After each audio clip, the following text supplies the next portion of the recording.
Now, just a little warning before we begin. There will be major spoilers in this video for the third episode of Kenobi, so if you haven't seen it, you know what to do. Click away, come back after you have seen it. Okay, so welcome to another Let's Talk Some Kenobi, where we'll be discussing yesterday's episode a little bit by mainly reading some of the comments left on the video review I did yesterday. Though before we get to that, let's hear your brief sort of review of the episode. What did you think of it? I liked it. All right, well, now let's move on to some brief. comments. No, I liked it a lot. I'm a huge Vader fan, so just watching him come in there and be ruthless and savage and playing with Kenobi like a cat with a mouse, and it's really, I liked it. I liked everything you about are just that. All right, well, let's move in. I think the top-rated comment, I think, ties into your favorite part of the series, doesn't it? Or yesterday's episode. Okay, so the top comment here, J plus Forerunner says, this show is surprisingly dark. Vader literally snaps a kid's neck on screen and a stormtrooper got spliced in half. More violence, please, Disney. Love that that's the top comment. More violence. But I agree. Like, it's nice to sound sadistic. It's nice to actually see a little violence. It's nice to see Darth Vader being portrayed as a monster. I mean, literally a monster in this episode. Like, it does have that horror film vibe where he's just walking, he's always walking like a good villain in a movie, never runs, never has to, and it's terrifying. And he's got the armor, everything about his look is meant to strike fear into the hearts of his enemies and to allies alike. And that's one thing I admire about Vader. That he's terrifying and he strikes fear into the hearts of everyone? You don't sass talk him. I mean, he's got the booming voice. No. Even though you can't see his face, you know it's menacing. You know it's terrifying. It's great. You don't need to emote in that mask. It does it for you. Well, yeah, that's the thing about masks. Sometimes, yes, I understand you can't see the face, but a lot of times you project your own kind of face onto it, your own emotions into it. So I think sometimes masks work better than actual face. I mean, Michael Myers, right, wears a mask, and you see your own kind of belief of what you want to see in that mask. You don't, instead of just somebody's face doing weird evil faces. I think it works better sometimes when you let your own imagination fill in the blanks. Absolutely. All right, let's move on to our next comment then. Our next comment's coming from Derek Lopez. Darth Vader terrorizing the villagers and snapped the boy's neck was terrifying and brutal. It was also unexpected. I was getting horror vibes with Vader chasing Obi-Wan and toying with him in a duel, plus giving him a taste of his own medicine by burning him. However, I find it very odd that Vader hesitated when he was blocked by a wall of fire when he could have just either used the Force to move the fire out of the way, jump over it, or walk through the fire since his suit is fireproof and is designed to help him survive through anything and anywhere. Some say Vader stopped because killing Obi-Wan at his weakest would dissatisfy his vengeance, and he would rather wait until Obi-Wan is in full strength, but I don't know. Once again, James Earl Jones is irreplaceable as Darth Vader. So Quinlan Vos is alive? Where was he this whole time? So many things going on. Well, first, the Voss, I think he's just out there helping where he can. Mm-hmm. I mean, we don't need to know where exactly he is. Yeah, I mean, it'd be cool to see his story somewhere, absolutely, and I understand wanting to know it. But I'd assume he's just been running around helping where he can, and he will that'll probably catch up with him at some point before the original trilogy. I don't think Voss is going to be, oh look, post Return of the Jedi. Quinlan Voss is, we're out there working the whole time. No, he probably will get caught by Vader and killed at some point. But this is one of the things I saw a lot of people kind of debating was the whole why did Vader let Kenobi go, and I think you have to keep in mind, Vader has been suffering for 10 years, right? Being in the suit, his existence is just pain and suffering and agony, and he blames Kenobi for that, whether that's right or wrong. I mean, obviously Kenobi partly responsible for chopping him up, but Vader or Anakin more responsible for what he did. So in Vader's mind, Kenobi probably 100% responsible for this suffering he's been enduring. And so I don't think he just wants to kill him, right? He wants, Kenobi to feel that same suffering that he's been feeling. So the idea that Kenobi has become this pathetic creature, essentially, is what Vader is probably seeing him as. There's no joy in that. There's no, there's no excitement or pleasure or whatever, he's looking for. He's not going to get that satisfaction. He wants Kenobi to suffer. And when he realizes he's not an opponent worthy of him anymore, I think he wants to inspire him to go out and become that again and come back and kill him. Right. and make him suffer and all those things. I do still think it is a game of cat and mouse. I mean, you are in this horrible situation like Kenobi was. You got burned, you got beat up, and you get saved. And your hope comes back. And you're like, oh my gosh, we made it. And then you turn the next corner and Vader's looking right back at you again. That crushing rise of hope and then despair. He wants, like you said, he wants him to suffer. Yeah. And maybe he thinks I can also get now Kenobi's allies. Maybe he's got allies and I can make him watch them suffer and then make Kenobi suffer more. Yeah. We don't know exactly how sadistic Vader is going to go or what he's really thinking. So it could be any of those things. It could even be that he just irrationally didn't want to go through the fire. Yeah, I mean, I don't think it's the irrational fear of the fire. Does he fear the fire? Probably to some extent. Yes, I understand fireproof suit, all that, but he still doesn't like fire. But he started the fire. I think an interesting question is how sadistic is Vader? I never thought of Vader as like just purely sadistic for sadistic's sake. He'll do what he has to do, whatever that might be. But I don't know that he's like intentionally going to go out of his... I've never seen Vader like intentionally going out of his way to kill people, to snap necks. So, not that I disagree with what he did, because I think he's trying to lure out Kenobi. He's trying to make him feel like, you can't stop me. This is what you created, me going out there and wreaking havoc on the galaxy. But I don't know that Vader is like sadistic. I've never really thought of him that way. I think a lot of it has to do with Kenobi as an individual. He's going after his old master, the one who left him for dead. Yeah. So this could be us seeing more of his vengeful side than we're ever used to seeing. Yeah, I don't think this is like normal everyday Vader. Not that normal everyday Vader is like, coming into the office and, hey, Fred, how was your weekend? No, Vader's not a good person. He's not a good guy and he doesn't treat anybody well. But I don't know that he goes out of his way to be sadistic like this is kind of showing him, which I don't disagree with in this moment. But I've never, and maybe I'm just wrong or you can disagree, but I've never seen Vader as just intentionally going out of his way to do evil and mean things. Mm-hmm. We'll move on to the next comment from Shadow Sentry.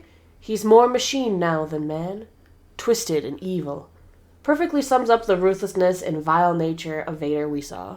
Yeah, I think we understand why Kenobi says what he does, right? He is seeing probably the worst of Vader. Not that there's not that there's some bright side of Vader that, he comes out on other times, but he is definitely seeing the worst of Vader. He has to believe in this point that he is responsible for this monster. I mean, that's what Vader even says to him, right? You created me. I understand why Obi-Wan... I mean, you can understand more why Obi-Wan would give up on Anakin ever being, potentially coming back to the light or, saying to Luke, hey, you can still save your father. No, he remembers that time on this random planet where Vader was walking through the street just, snapping necks and doing whatever else he needed to do to draw out Kenobi or whatever. All right, we'll move on. We've got a comment from Roger. They might have actually just explained how Leia remembers Padme, I'll bet unintentionally. Obi-Wan says he remembers a few things about his mother and brother, but there's no way to be able to remember as much at such a young age, though. So, to me, it would make sense that since those persons whom are mature in the Force can have visions of the future, so why can't they have visions of the past? So Leia remembering Padme isn't quite a far stretch after all, most especially since when Obi-Wan was talking about the memory of his family, Leia never mentioned anything about remembering her mother. So I'd assume that she never had past visions of her mother till she was a bit older. That's a good point. I mean, she could have easily said, yeah, I have, images of my mother as well. And it's one of those strange plot holes that I don't think is too difficult to fill. Right. Because like you said, a Jedi can see the future, essentially, can get Force vision, so why can't they see visions of the past? Especially something very personal to them that they kind of did experience. I mean, She could, when she has visions of her mother, I mean, I know it's kind of ridiculous, but she could be seeing, her birth. She could be seeing Padme, because she says she was very sad. Like, she could literally be seeing that, her own birth and how sad her mother was at that time. Another thing to add to this, we do know from the comics that Leia went to Naboo and she felt the old lingering presence of Darth Maul. She's been shown a couple times to kind of sense past events that places happened. In the Force kind of thing, yeah. So let's not forget that Leia was a young senator in the Young Senator program and went to Coruscant. Sure. What's to say she didn't pick up traces of her mother through the Force? That's an excellent point. Not that Padme was strong in the Force or had Force powers, but Leia could have possibly picked up a blood tie to her mother whilst on Coruscant training and becoming a senator. Yeah. No, I think that's an excellent point. I think she certainly could have like I said, the comics have shown her to have these moments where she senses things from the past, and I mean, like you said, she senses Maul, and so certainly there could be some kind of tie to that. I think that's what originally they were going for with that in the comics, kind of trying to explain how she can remember her mother, even though she really shouldn't. It's almost similar to Quinlan Voss, how he can touch things and do the psychometry, where she just has to, or maybe she just has to be in a location and she can pick up significant events or things that are important. Yeah, it certainly ties into lore that already exists. I don't really have a problem with it. More I think it makes a lot of sense. Passive force power. Yeah, exactly. Right. Jordan Boats says, with regards to young Leia, I think we should remember that the actress is still really young and certainly not as experienced in acting as her colleagues. I personally think she's doing a great job because, in my opinion, she's very much like what I'd expect from a young Leia. And I think the fact that she is, as a young actress, is able to portray the strength and confidence of Leia is really impressive. No, I agree. I think she's doing a great job. And like I said, that doesn't necessarily mean I love the idea of Obi-Wan and Leia running around at this time. And yes, it does cause maybe problems with the lore and problems with the New Hope and so on.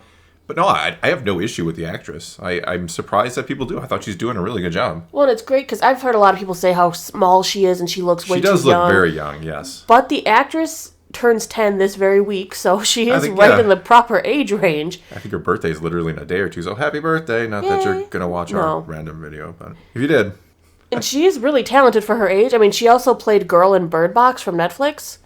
So if anyone wants to know what else she's done, she's actually been out there doing things.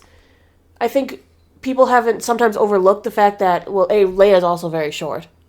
So it makes sense that child Leia would also look very small. But she's being trained by Bail Organa to be a senator. She's being trained by Brea to be a queen. Yeah, she's got some of the best teachers in, well, maybe not the galaxy, but certainly in Alderaan, right? She's being taught to be the next, ruler of our planet. So of course she's going to be, not to mention she's the daughter of Padme. I mean, Padme was, a natural politician as well, who was queen at 14. Yeah, elected queen. Yeah, elected queen at 14. So, she has some very good DNA, for one. For two, she has the best teachers in the galaxy, or Alderaan, whatever you want to say. So I have absolutely no issue with her being very clever and smart and being able to read people and all the things she can do. Plus, she's Leia, right? Exactly. We know what she becomes, so she does already display some of that sass, some of that little rebellious streak that Leia has.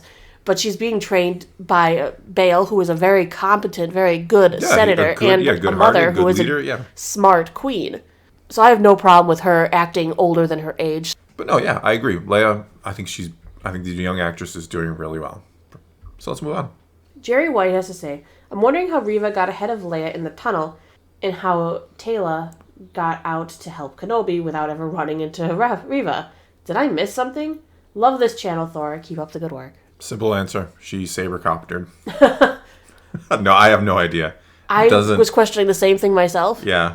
It doesn't make sense. I'm like, okay, so she's turning back, and she's going to go back through the tunnel, because I don't remember seeing any forks in the tunnel. And I haven't rewatched it to find out if there were any possible forks in the tunnel. I do not know. There were a lot of timing issues, I felt, with the episode, that if you really tried to, piece it out, like, well, how did the probe droid get there so quickly? How did the Inquisitors and Vader get there so quickly? Because it doesn't feel like a lot of time is going by for Kenobi and Leia, right? We have, like, the course of one day, maybe? Seems like they're kind of there in the afternoon. They get picked up by Mole Man. I forget his name. Freck, yeah, I think you're right. Wow, good job. Yay. And so, then they encounter the troopers, Talia or Tala, whatever her name is exactly. She comes and rescues them, takes them back to the little village. They're there for a little while, and all of a sudden, it's like, Inquisitors and probe droids are everywhere. It's like, what? How is this happening? Yeah. Fast. As I've always said, like, hyperspace travel is as slow or as fast as the plot needs it to be. And this is another one of those examples where it really was. Well, I was under the impression that this hangar was a secret hangar type thing for the smuggling of people. Something, yeah. I didn't think it was a regular spaceport. I mean, the only thing I could say is if it was a regular spaceport that just had a secret tunnel that led into it, okay, I understand Reva could easily be like, a secret tunnel, this might go to the spaceport and go and look. But I thought this would be a secret spaceport. Yeah. If you're smuggling Jedi out all the time. I don't know. I have no idea. I don't have an answer other than maybe the spaceport isn't a secret, which is possible. That it's just the local port. And yeah, as soon as she put together that this was like the Jedi, secret smuggly path. place. Yeah, the smuggly place. Good name for it. she was like, she immediately ran to the spaceport and got ahead of Leia. That would be the only explanation I can think of. But even still, the timing it's just a bad explanation feels, because Leia had a real good head start. Yeah, and we know how fast she is at running. Like we saw in She's episode super 1, fast. she can just get away from anybody. So I have no idea how she caught up to that. And I am kidding. All right, let's move on. All right, Dorgan says, this one was better than the 2 others. Love the portrayal of Vader, but man, the writing has to get better. There are way too many plot conveniences. Yeah, kind of like we were just talking about. Like there are plot conveniences in every show, unfortunately. Not every. Some mask them better than others, right? Because every story that is fictional is contrived, right? Every story is an author or a writer sitting down and like getting you from point A to point B, artificially, if you will. It's all about how well you disguise the fact that, you have conveniences and contrivances and so on in your story. So, again, like I said, with this episode, there were a lot of timing issues where I'm like, wow, that's really fast. That's really convenient. Well, look, Reva spotted a loader droid because that's not something that just, walks around all over this planet and was immediately like, oh, there's something up with that particular loader droid.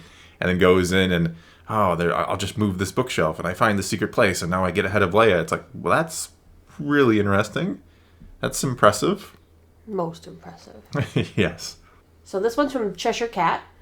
I feel that Qui-Gon will play a huge part in getting Obi-Wan from the mindset of the show to his mindset in A New Hope. Or at least he should. Obi-Wan definitely needs someone to talk to, and I don't know if he can really reach Anakin at this point.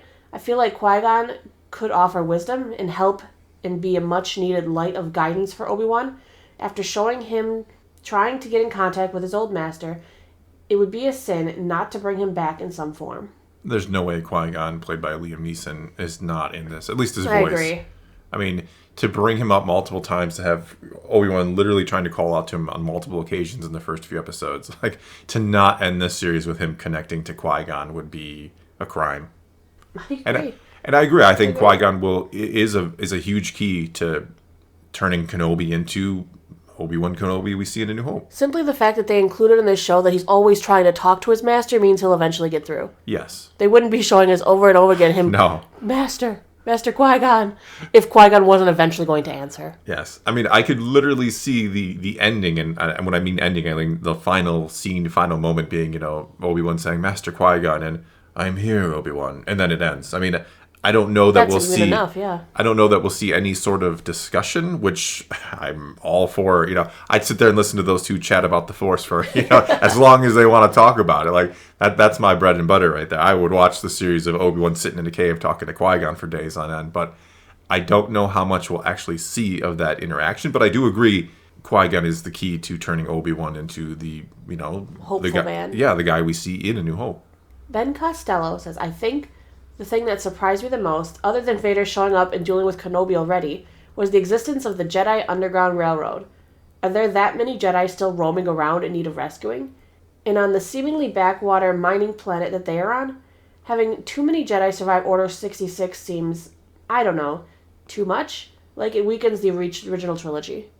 I agree and disagree because I think a lot of Jedi survived initial Order 66 because you got to assume, I mean, there were 10,000-ish Jedi around the prequel era. A lot of them killed during the war, certainly. So there's still several thousand. I mean, I don't know how many Jedi actually died during the war, but I don't think it's that many.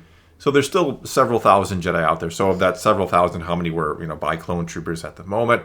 How many knew what, when, and were able to start getting away? And to address the seemingly hanging out on this backwater mining planet, well, they aren't. Haja from episode 2 was shuttling people. He shuttled Obi-Wan. He's a part of the Underground Railroad. People from different planets are shuttling through different routes. Yeah. This is just one of the possible routes, whereas the mother and son went on a different route that Haja supplies. Okay. And they're also shuttling not just Jedi, but Force-sensitive children who are still going to be born in the galaxy. True, yeah. So he's moving the parents of Force-sensitive children and the children as well. Yeah. Though I do agree, like, too many Jedi surviving is an issue with the original trilogy. I absolutely agree with that. But, it's always that tricky thing, because Yoda in A New Hope, like, the last of the Jedi will you be? Like, well, we know that isn't entirely true. He could just be, again, we always kind of make excuses for things sometimes, and especially in the original trilogy, it seems like, well, he meant Luke was the last hope to defeat, Vader and Palpatine, but No, I agree. We can't have too many Jedi floating around during the original trilogy. Just take every time there's another Jedi out there, just takes a little piece away from the urgency and the importance of that, I think. But no, I think plenty of Jedi did survive Initial Order 66. I think, over the years they get whittled down by Vader, Inquisitors, and other things as well. But certainly plenty did survive. And as you pointed out, there are still Force-sensitive children being born. As far as we know, the dark side taking over does not change the number of children being born in the galaxy. I mean, potentially, I guess. But, so there's still a lot of Force-sensitive people out there one way or the other. Right, and they are probably not being trained. I mean, if let's say Quinlan Vos has a daycare for Force-sensitive children somewhere, he's not training them. He's trying to hide them. Yeah, he might even be teaching them to suppress their abilities or how to not use them. I agree. Yeah, I don't think there's, there could be, like we got the Cal Kestis's maybe trying to do something. There's certainly Jedi still trying to do something out there, trying to maybe restore the order. But I don't know how many are doing that, how many are being successful, or what, how big of an operation it is. I don't know. I think by the time of A New Hope, most of the Jedi who survived are dead, and most of the younglings or, Force sensitives that are born are either in the hands of the Empire or living a normal, quote-unquote, life somewhere. Right, because even in one of the offshoot books from the Rebels series, they do have a special academy where if you're a Force sensitive, they do shuttle you there if you're going through training and such. Yeah, if they spot anything, yeah. If they spot anything, they single you out and you get sent to a specific training facility. Yes. Yeah, those are the Zara Leonis books. His sister, he's looking for his sister because she got taken away, and we kind of find out that, when they're training stormtroopers, they're keeping their eye out for any that are a little too good, maybe that actually have good aim or something. You get taken away. Like, you must be a Jedi. You can hit a target. We find out his sister got taken. Yes. That she was a little too good and sent off to special training. Yeah. Which might turn into Inquisitor school for all we know. Probably does, yeah. All right. Barnetsky says, one thing I noticed and haven't seen mentioned elsewhere is that the lightsabers looked a lot more like they did in the prequels, with the white center to the blade. I'll bet with the light casing and the modern props admit. Yeah, they are definitely prequel lightsabers. They're the bigger, kind of thicker ones, unlike the kind of the sticks that they use in A New Hope, and that they use in Rebels too. That Rebels went back to kind of the thinner blades. Austin Mitchell says, I do think it's really fun to see the reason Sith need a rule of two. Palpatine allowed a team/council of Darksiders to form, and they're backstabbing and undermining each other true to form. Yeah, that's what I like about the Inquisitors. They're like the Sith in microcosm form. Like, that's what the Sith would be like. Constantly vying to be the top one, constantly literally stabbing each other to, take their place. So that's why Sith don't work. They're so selfish. They'd rather put their own agenda before any sort of team agenda. Well, you know who the trial program was for the Inquisitors, right? Oh?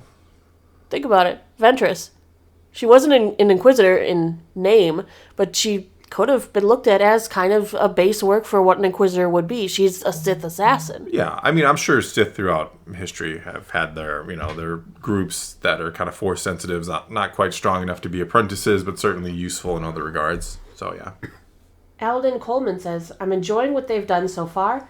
I will say some of the castle interior shots looked like a fan film, and some of the trooper dialogue is cheesy. Why do they have to be on edge so often?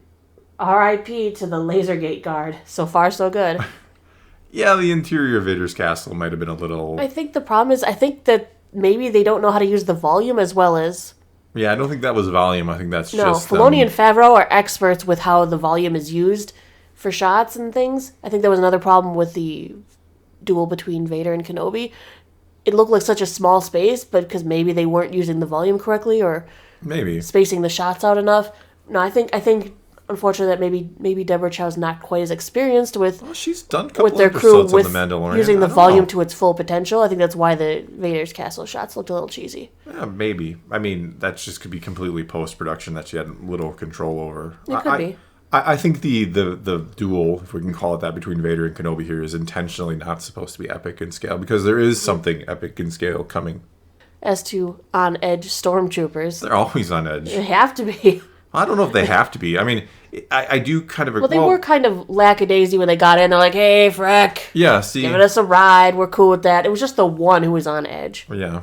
And he may have had reason to, because They were told the Jedi was on the loose, so that probably had them on edge. But I do agree, because it's kind of like you could just how dirty their armor is. These are the average Joes going about their day-to-day thing. So I don't know if they're always going to be on edge like we tend to see them. So well, they may have been not just told there's a Jedi walking around. They may have, I don't know how much Reva told them, or passed around her initial information. They may have told him he's traveling with a child. yeah, that's what I would have assumed. That's why I was really confused. Like, how much detail did these stormtroopers not get about the Jedi? There's a Jedi on the loose. Like, that doesn't mean anything. Like, can we get a species? Can we get anything about them? They might have had some just general information. There's a Jedi on the loose, might be traveling with a child.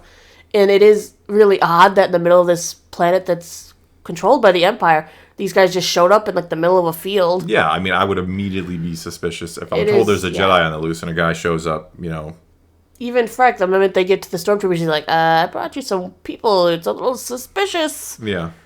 So I gave the stormtrooper a pass for that. I agree. More of them should have been a little more like, what's going on here? In this case, yes. But in most cases, I agree that they do sometimes always seem to be on edge. Okay, our final comment is coming from Two Wingless. Remember Anakin as a kid? He was smart.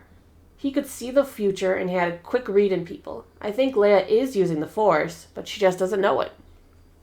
Yeah, I'm not sure. I think it can certainly go either way. Because she does seem to be really good at reading people and figuring things out. Which would lead into her possibly using the Force. I mean, Anakin was using the Force. He kind of knew Qui-Gon was a good person. Yeah. The moment he stepped in the shop. I mean, he immediately was trusting and nice to him and, wanting so bad to help him, like he understood. Like maybe even the Force was guiding him, saying, you need to help this person. This is a bigger part in the galaxy, or he's going to move you along your path. Plus, he used his quick reflexes to drive the pod racer. There's nothing saying Leia isn't passively using the Force. And it is interesting to note that, Qui-Gon didn't immediately sense the Force in Anakin. He wasn't like, I sense the Force is strong in this boy. No, he was seeing like, he's got really good reflexes. He's racing pods. He's reading people. Let's give him an old midichlorian test. And that's when he's like, oh, geez, look at that reading. Yeah, exactly. Obi-Wan's just not carrying his pocket midichlorian kit. Yeah, but I mean, my point is, I guess, how much do you actually sense the Force from somebody who doesn't know how to use it? Do you only sense the Force from people who are using it, or is it just a general feeling? I mean, we've never just people really you have a connection to. Yeah, so there is kind of a precedence that it's not like, I ran into a Force sensitive, I can feel it immediately. No, there are clues, and then you try to confirm your clues. So maybe Obi-Wan in his current state just isn't even looking for clues, right? Exactly. I mean, I would think he is, just because you would be very curious to know. I mean, considering he still wants to train Luke, this is his twin, he'd be like, well, let's see how powerful she is with the Force. And I don't know. Yeah, I don't know. I think she might be showing some usage of the Force. I still think Force-sensitive people maybe only sense Force-sensitive people that they are familiar with already. Maybe. I don't know. I don't know, because you don't see them go to a planet and go, I will track this person down. Even at the temple, they had somebody who's like meditating to discover the Force-sensitive children who pop up in the galaxy, and they are still, a bunch of them slip through their fingers as well. Yeah, I don't know. It's a tricky thing that's never really been explained how it all works, which is fine. I don't need every little detail explained, but it is interesting. Right. All right. Well, I guess that's all we got for you this time. So take to the comments below. Tell us what you think about what we said or what anybody in these comments had to say, or tell us what you just think in general about the series. And so let's talk some Star Wars, and until next time, thanks for watching.